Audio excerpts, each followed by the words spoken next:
Meus irmãos, é com muita alegria que eu quero abraçar a todos na graça e a paz que há em Cristo Jesus. Dizer da minha satisfação, sobretudo do privilégio que tenho de, mais uma vez, em assumir essa tribuna, mas também devidamente cônscio da responsabilidade que aqueles que falam em nome de Deus, a palavra de Deus, ao povo de Deus, precisa evidentemente ter. Agradeço aqui a pessoa do nosso presidente, Bispo Aídio José do Carmo, na liderança aqui do pastor Samuel hoje, que é o nosso pastor presente aqui.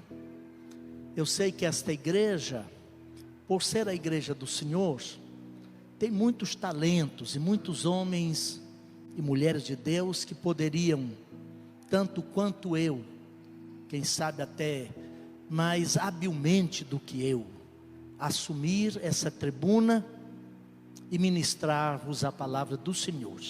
Mas por determinação do nosso bispo, e certamente por orientação de Deus, coube a mim mais uma vez esta noite fazê-lo, e quero fazer isso com muita reverência, com temor e tremor. Para isso eu quero convidá-los aqui comigo, abram suas Bíblias no Evangelho, conforme percebeu João, o capítulo é o 4. Eu quero tirar uma palavra, eu não diria de ensinamento, mas uma palavra de reflexão, mais de concitação para nós aqui esta noite, no que concerne ao impacto que o Evangelho precisa produzir na nossa vida. Vejo aqui muitos servos de Deus que a gente já se conhece há muitos anos, pastor Sebastião Luiz de Souza, pastora Berenice ali, né? Não vou nem dizer desde quando, para que eles não façam uma conta e imagine que a gente é muito velho, né? Mas já vem de longos anos. Pastor Roberto Carvalho, exímio pregador e expositor da palavra de Deus, e muitos outros que servem ao Senhor no ministério cristão, quer louvando ao Senhor, ministrando a palavra, pregando por aí afora. Pois bem, Evangelho de João capítulo 4, o Evangelho de Jesus Cristo conforme João capítulo 4, quero ler alguns versículos, inicialmente o 28 e o 29, leia comigo aí, ou acompanhe por favor. Diz assim: vinde e vede um homem que me disse todas as coisas que eu tenho feito. Não é este porventura o Cristo? Versículo 30. Então eles saíram da cidade e foram até ele, Jesus. Versos 39 ao 42, por favor, nesse mesmo capítulo 4 do Evangelho segundo João. E muitos samaritanos daquela cidade creram nele, inicialmente por causa da palavra da mulher, que testificou: ele me disse tudo o que tenho feito. Assim então os samaritanos foram até ele e pediram-lhe que ficasse com eles, e ele ficou ali mais 2 dias, e muitos mais creram nele por causa da sua própria palavra. E diziam então à mulher: já não é pelo que disse, ou pelo que disseste, que nós cremos, porque nós mesmos o temos ouvido, e sabemos que este é verdadeiramente o Cristo, o Salvador do mundo. Amém. Meus irmãos, eu tomo essa palavra aqui esta noite. Todos nós sabemos que essa é uma narrativa da palavra do apóstolo João, que é dos escritores do Novo Testamento mais tardio. Quando ele escreve seu evangelho e suas cartas, bem como o Apocalipse, todos nós sabemos, já estava fechando-se ou apagando as luzes do primeiro século. A igreja existia pelo menos já há 60 anos, quando João escreve essas palavras aqui, ou escreve o seu conteúdo canônico, conforme nós temos aqui nas Escrituras. E João tem uma particularidade, porque ele objetiva com seu evangelho demonstrar de modo cabal, peremptório, incontestável, a singularidade de Cristo como Verbo encarnado. Eu diria até que João, pelo Espírito de Deus, inspirado pelo Espírito de Deus, tem a preocupação de demonstrar que aquele Jesus de Nazaré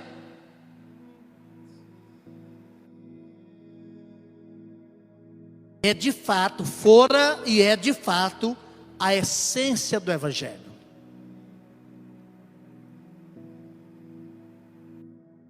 E aí, a gente sabe que nessa narrativa, nesse capítulo 4, Jesus está em trânsito, viajando no sentido de sul para o norte, da Judeia para a Galileia. Ele tinha, geograficamente, 3 possibilidades de chegar à Galileia, partindo do sul, que é pela estrada costeira que margeava o mar Mediterrâneo, que era a estrada que passava pela Pérea, ou esta que ele optou por segui-la, que passava por Samaria.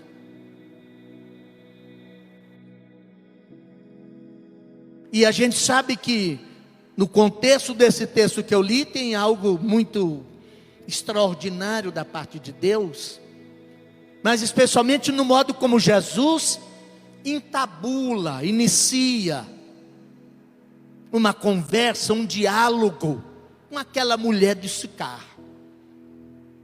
Alguns estudiosos até dizem que Sicar ficava nas montanhas central da Palestina, onde era a tribo, o território da tribo de Efraim, possivelmente, significava terra de bêbados, cidade dos bêbados. E Jesus resolve parar por volta do meio-dia, enquanto caminhava naquela cidade, junto ao poço que José cavara, ou que Jacó cavara e dera a seus filhos, e saíra como herança da tribo de Efraim. E habilidosamente, eu quero chamar a atenção para essa palavra aqui, habilidosamente, Jesus envia 12 marmanjos comprar pão para 13. Houve ocasiões em que Jesus teve momentos mais privativos, mas naqueles instantes ele detivera consigo pelo menos Pedro, Tiago e João. Aqui não. Ele está só. Mas o que me chama a atenção nesse texto, e é o que eu gostaria de compartilhar nessa reflexão com a igreja do Senhor aqui reunida esta noite, é os caminhos ou os passos, ou aquilo que gerou tanto impacto na vida daquela mulher e na vida daquela cidade, dos habitantes de Sicar. E eu justifico por quê. Pelo menos tentarei fazê-lo, pastor e doutor Wilson. Nós vivemos uma era, um tempo, irmão Nivaldo, de muitas trivialidades, futilidades. Os irmãos já ouviram dizer isso aqui algum tempo atrás, ou algumas vezes, quem sabe.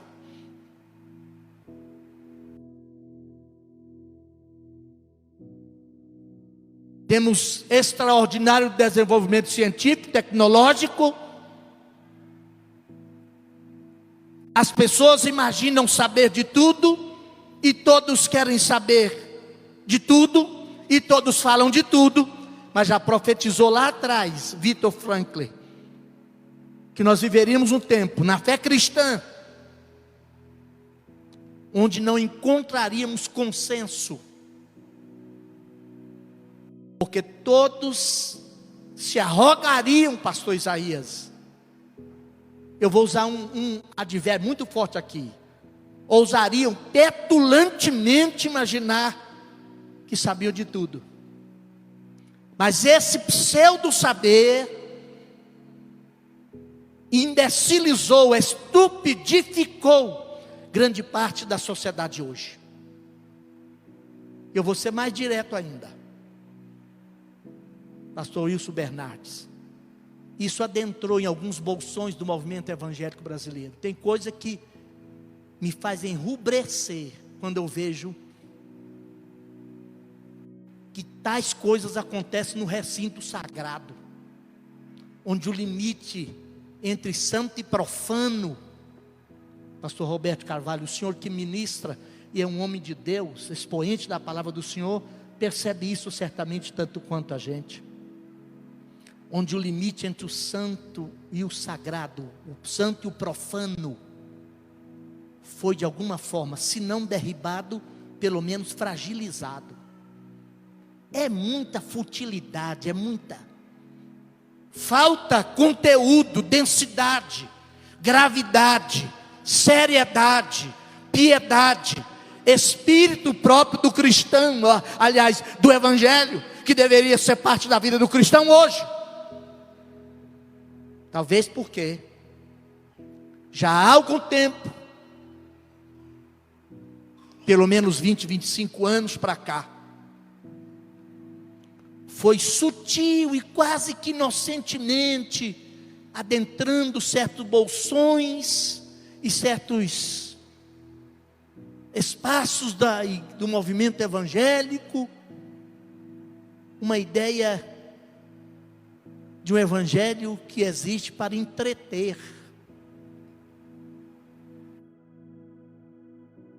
Evangelho da distração. Evangelho das emoções. Exposições que fazem cócegas na alma e faz o elemento até liberar um pouco a adrenalina e suar a camisa e sacudir o esqueleto, mas não faz ele pensar.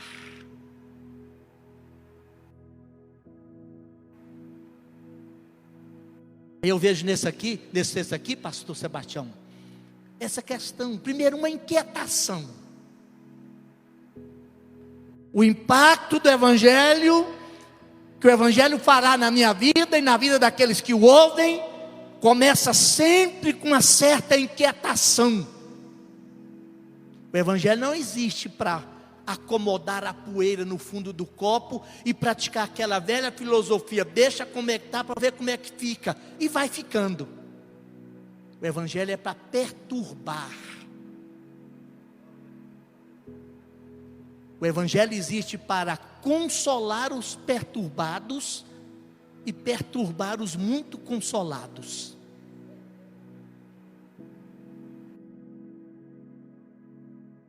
Veja que essa mulher estava na sua vidinha,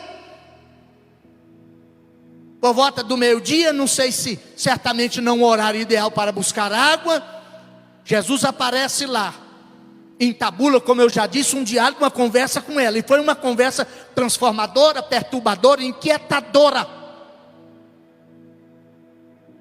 porque Jesus dirige a ela um pedido, e ela admira, pelo fato de um Jesus, certamente uma aparência de mestre, uma túnica de rabino ou de mestre, dirigir-se a ela pedindo de beber. Ela chega a perguntar: como? Sendo tu judeu, pedes de beber a mim, que sou samaritana, e nas entre e sobretudo mulher.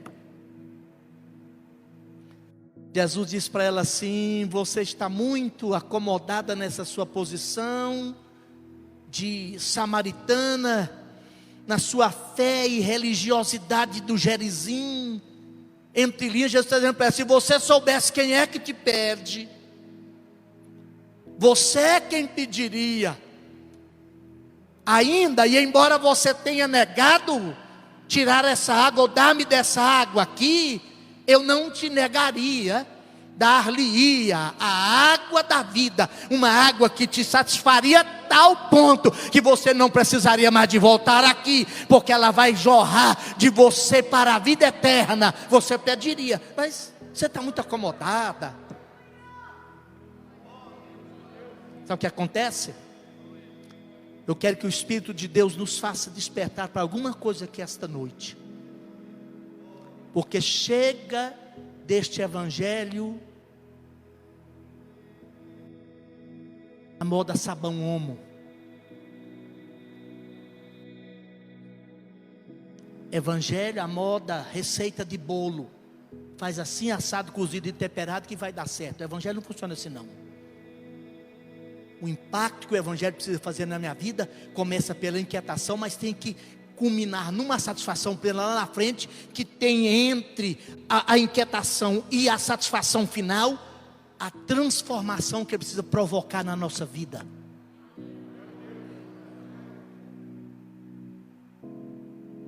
Estava vendo alguma noticiário aí recentemente, esses dias aí, coisa que a gente vê pouco. A coisa ficou tão banalizada, tão assim futilizada, pastor Isaías, que numa determinada casa aí, não sei se eu chamo de bobo, besterol e outra coisa, fez uma rodinha e agora disse que estavam cultuando e louvando a Deus. Pelo amor de Deus.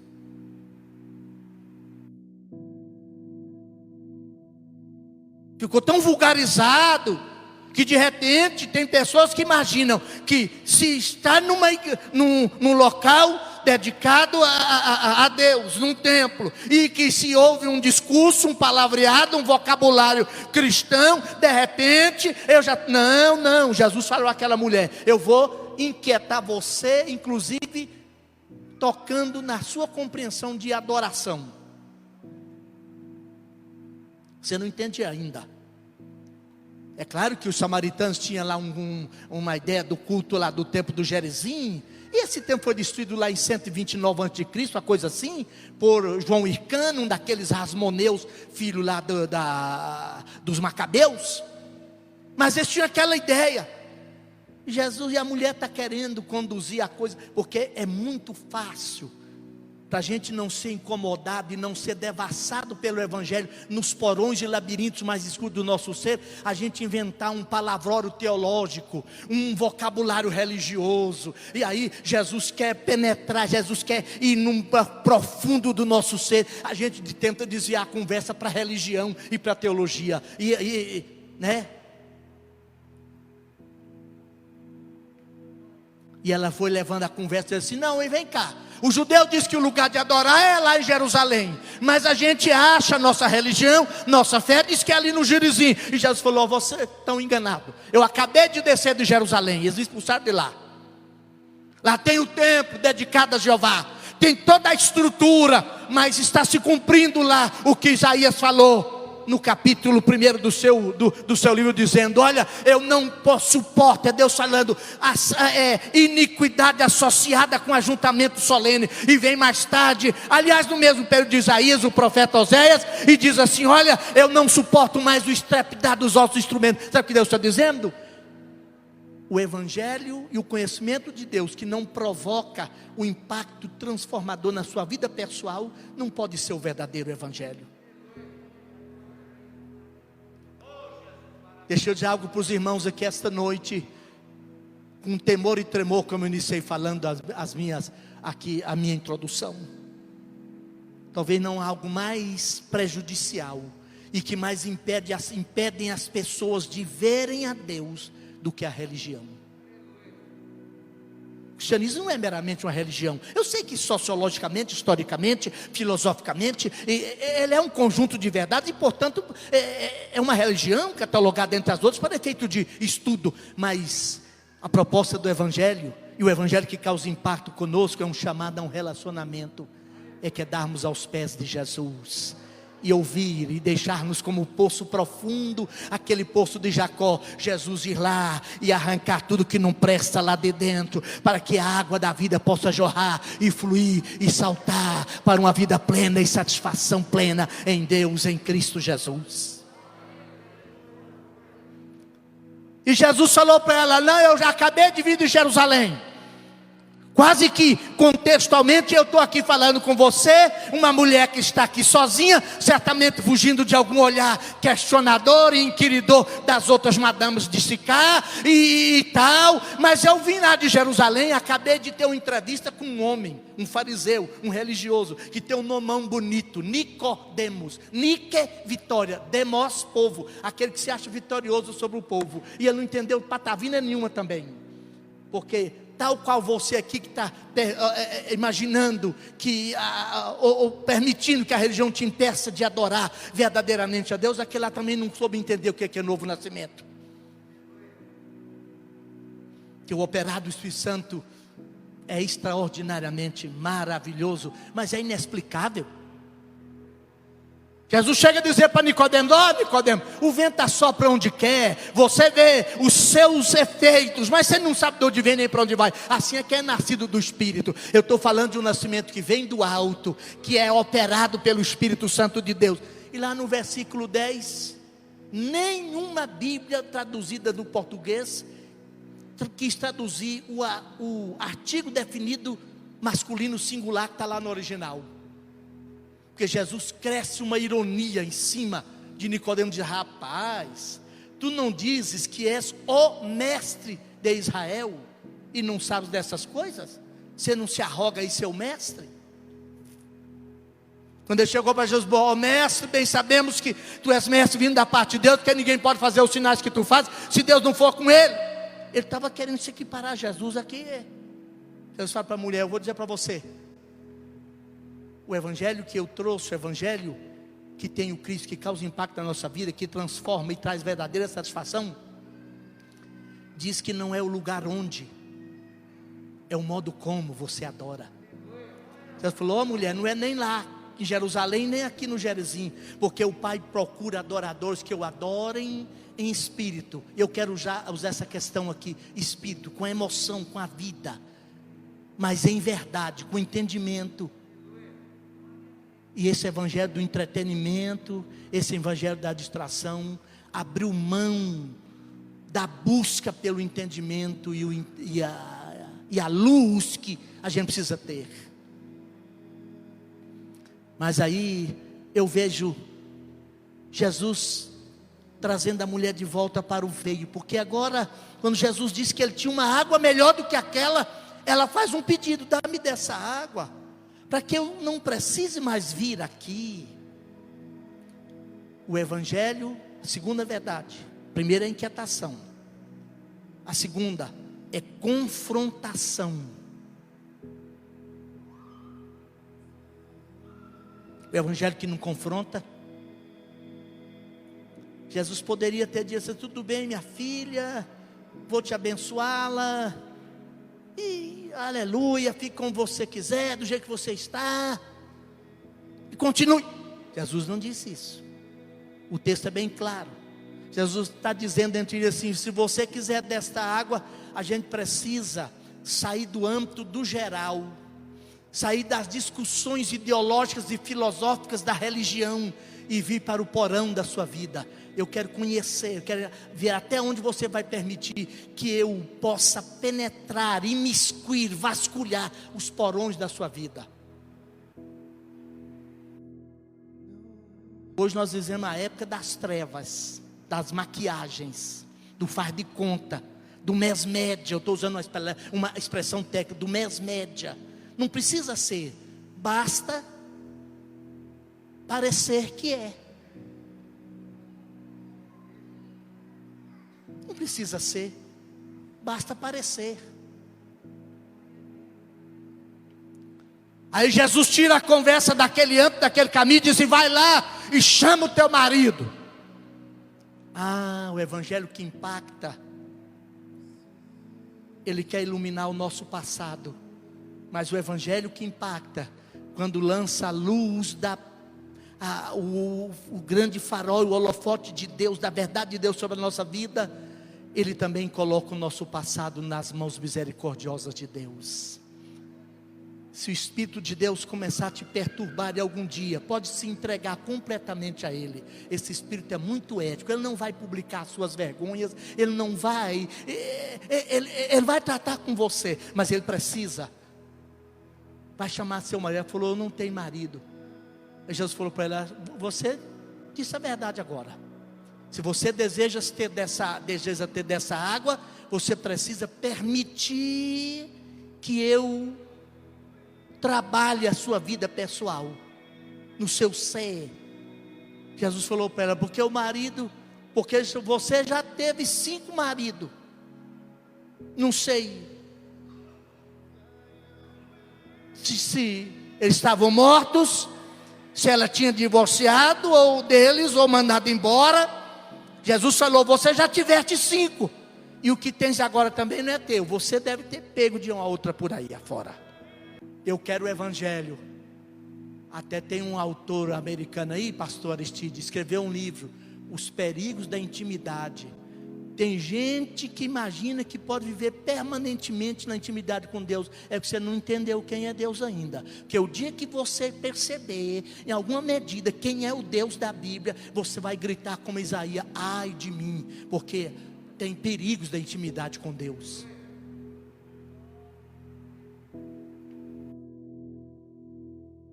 Gente que imagina assim, porque essa coisa do trivial, do fútil, das banalidades, botou na cabeça de boa parte daqueles que frequentam igreja, ou templos religiosos, que Deus é um amiguinho. Deus é quase um compadre.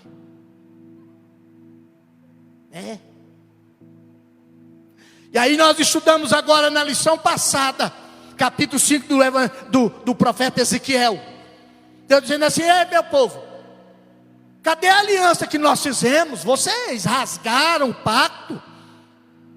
Aliás, vocês foram piores do que os pagãos que estão em volta de vocês aqui, porque no nível do paganismo deles lá, adorando os deuses nas leis que eles tinham, pelo menos eles foram coerentes com o que tinham. Vocês não.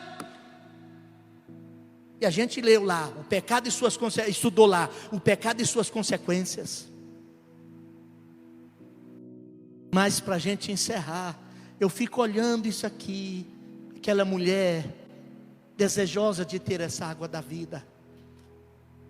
Mas deixa eu dizer para você, eu vou unir as duas questões aqui: transformação e satisfação. Primeiro, inquietação. Segundo, confrontação. Depois, transformação. E, por último, satisfação. Aquela mulher precisava de satisfazer uma necessidade da sua alma, da sua vida. E Jesus deixou claro para ela que nem toda a prática religiosa dela e todo aquele palavrão, todo aquele discurso foi suficiente para satisfazê-la a contento. Eu acho extraordinário aqui que quando Jesus diz para ela: olha, você já tiveste 5 maridos, e o que tem não é teu. Ela falou assim: eu vejo que tu és profeta. Eu acho importante a curiosidade dela. Ela falou assim: olha, os judeus dizem que quando Cristo vier, você sabe que essa é a única mulher, pode ter outra, pastor Roberto, mas eu não achei isso. Alguém achou? Por favor, me ajude. Que Jesus assim tão claro e objetivamente declarou ser o Messias. Foi para essa mulher aqui: eu sou o Cristo, eu que falo contigo.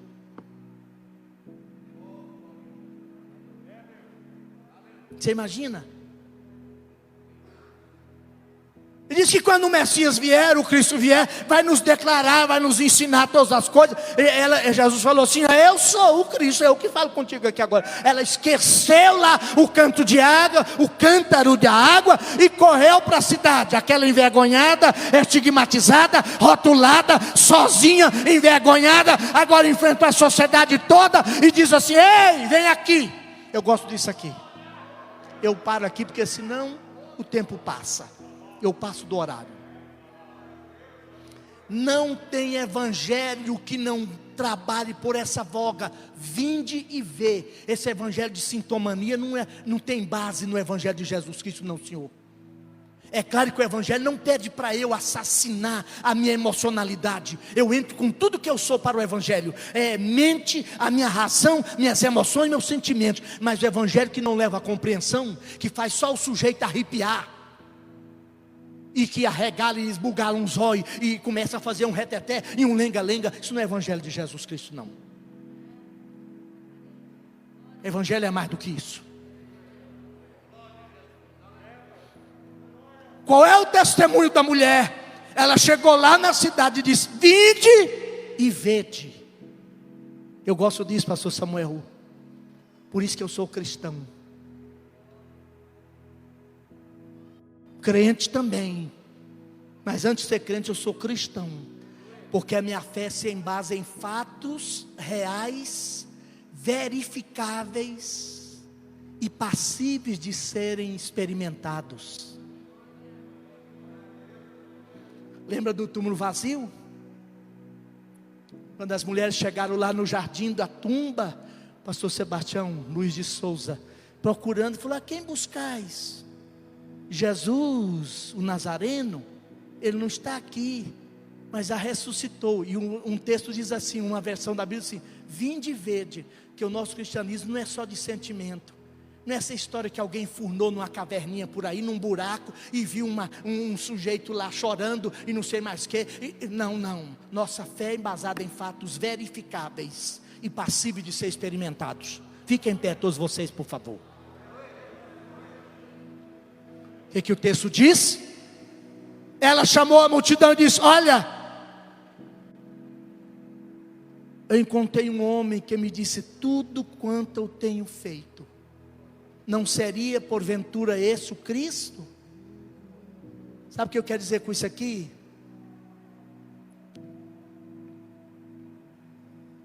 Eu não imagino, eu não estou dizendo com isso, mais do que imaginando, não estou dizendo com isso, que todo cristão, para ser verdadeiramente salvo e cristão, precisa se tornar uma biblioteca bíblica ambulante. Não é o conhecimento que gera fé, mas onde quer que se encontre o verdadeiro conhecimento deste evangelho, necessariamente terá que encontrar-se a busca de conhecimento. E eu estou lendo mais uma vez a Bíblia este ano já, focando que talvez em função dessa mentalidade de entretenimento, de futilidades e de banalidades e de falta de conteúdo e substância, dessa coisa rasa que tomou conta do movimento evangélico brasileiro, nós não estamos levando as pessoas ao nível que esses samaritanos chegaram. A Bíblia diz que os discípulos chegaram com os pães, admiraram. Jesus falou assim: eu tenho uma comida aqui comer. Porque ele está usando uma metáfora, porque toda vez que há um verbo de ligação, ele está usando o verbo ser. Ser, estar, ficar, permanecer, é uma metáfora na maioria das vezes. A minha comida é fazer a vontade daquele que me enviou. Aí você pergunta: mas quem é que trouxe comida para esse homem? Alguém trouxe? Eu não estou falando dessa comida não. Jesus está dizendo assim: olha, vocês não dizem que falta 4 meses para a cega?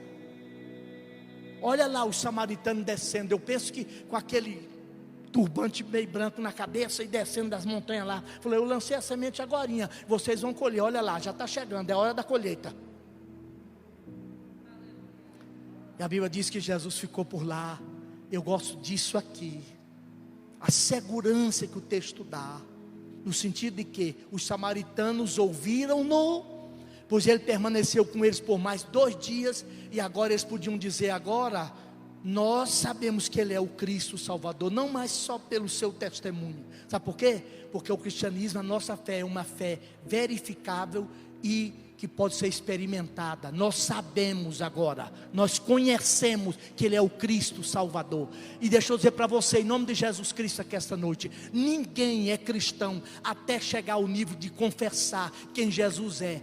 esse Jesus curandeiro, esse Jesus milagreiro, esse Jesus líder de empresário, e é claro que ele abençoa todo mundo, não é o Jesus da Bíblia, porque só há salvação quando você abrir a boca e dizer: ele é o Cristo, o Filho de Deus, o Salvador do mundo. Enquanto não chegar a esse nível de compreensão, você pode ter movimento, mas não tem evangelho. Pode ter movimento religioso, como aquela mulher tinha, de subir ao Gerizim, adorar, fazer uma reza, ter uma liturgia qualquer, mas não tinha evangelho. Porque onde tem o evangelho, necessariamente você vai confessar que ele é o Cristo, Filho de Deus, o Salvador. Erga sua mão comigo e agradeça por esse Deus, por esse evangelho, por esse Cristo, esse Deus revelado em Cristo. Bendiga, celebre, enalteça, magnifique, glorifique o nome desse Deus extraordinário, que não obstante a sua inacessível grandeza, a sua glória infinita, veio até nós na pessoa bendita de Jesus de Nazaré. E Ele está aqui esta noite na pessoa bendita do Espírito Santo. Aleluia! Ele se tabernaculou, vestiu nossa pele, para chegar bem perto de nós. Em nome de Jesus Cristo, Pai, nós queremos pedir que o Seu Espírito Santo abra a nossa mente, dê-nos percepção, aguda percepção, para que voltemos nos encantar outra vez com a beleza do Evangelho. Que nós sejamos tomados sempre, sempre, sempre pelo anelo, como já cantamos aqui esta noite, que anelamos ouvir a Tua voz, e que nós nos mobilizemos como aqueles samaritanos, e venhamos a Ti, e quedemos aos Seus pés para ouvir do Senhor. Pode vir para os porões da nossa vida esta noite, Jesus. Espírito Santo, vai lá e pervada todos os porões e labirintos do nosso ser esta noite aqui, porque nós precisamos de plena satisfação. Quantas vezes nós nos cansamos até da religião, nós nos cansamos de estar à procura, e sempre temos que voltar à velha fonte. Mas o Senhor é a fonte da água da vida, e o Senhor nos deu o Espírito Santo, a água viva que jorra dentro de nós e flui para a vida eterna. Espírito de Deus, que o Teu amor nos constranja sempre, sempre, e nos leve sempre para este Evangelho da graça eterna, e que nós conheçamos sempre, hoje e sempre, a Sua grandeza, a Sua beleza. Em nome de Jesus, ó Pai, nós oramos. Amém. Gente, muito obrigado. Tome o seu lugar. Obrigado a todos. Obrigado, pastor Samuel César. Em nome do nosso presidente, eu agradeço a todos os irmãos pela atenção dispensada.